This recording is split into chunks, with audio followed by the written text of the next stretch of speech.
Brandon. Coming back at y'all again, blah, blah, Brandon back again.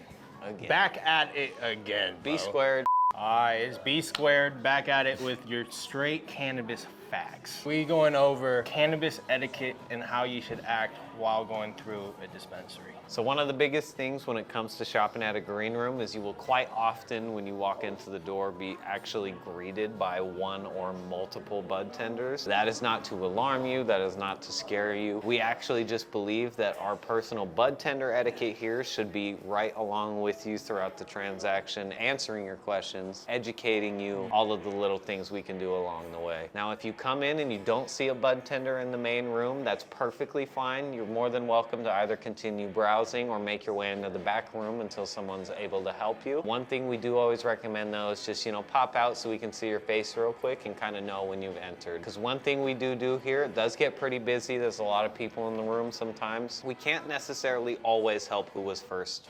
People pile in little groups. So we do just kind of try to go through things best we can. We always appreciate one, the honesty from the customers of who was there first. Two, maybe even forming a line, or three, like I said, just showing your face when you pop in real quick so we know when you stop by the shop. So essentially, bud tenders, as long as they're free and there's no other customers in the building, they'll be waiting right here to help you from your transaction from the beginning all the way to the end. As you get greeted by your bud tender, feel free to ask any questions that you want, and they'll walk you all the way through the room, just depending on what you're looking for. As far as we got edibles, all of your pre-roll and liquid edible options. We got cartridges right on the other side, and we can make it into our bud room with all of our flower specials, couple tinctures, RSOs, a lot of things that people use for medical use. We got dabs on the other side, and we got flower right here. As far as etiquette goes, your ID will be checked right at the end of the transaction, and it just has to be something visually printed as far as government issued ID with your birth date on it saying that you're over 21. It can be a passport, a ID, and if it's a paper or something that's a temporary, as long as you got another piece like a credit card or a piece of mail that has your name on it, we can also accept that paper copy as well. And just another reminder, we do not accept fake IDs, international passports, or any other form of identification that is not government issued.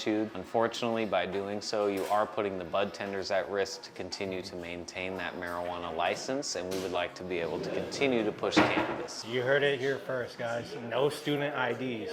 They're good for your 5% discount. Definitely not a alternative for your government issued ID. Another etiquette we'd like to go over today in the shop is actually going to be handling the product as a consumer. One thing we're very big on here is that we are more than happy to show you the buds, let you smell them, same with our dabs. But that being said, we do not unfortunately allow any touching of those products. Just because when you do touch that product, when it comes to the flower, you're actually leaving bacteria on the nugs and then taking away some of, like example, some of the frostiness from it. Same goes with the dabs. When you touch those guys, you're able to leave a print in it. Same with the bacteria, and you can also take the risk of killing some of the terpenes in there. So we do just like to keep those fresh. This way, if it's not your decision for the day, the next person still has a good quality decision. Once you've decided on that and transferred the cash or the card to us, we're more than happy to let that become, free reign for you. Big pet peeve is when the customer puts their nose all the way into the bud. When your nostrils are touching the little hairs on the weed, you might be a little too close.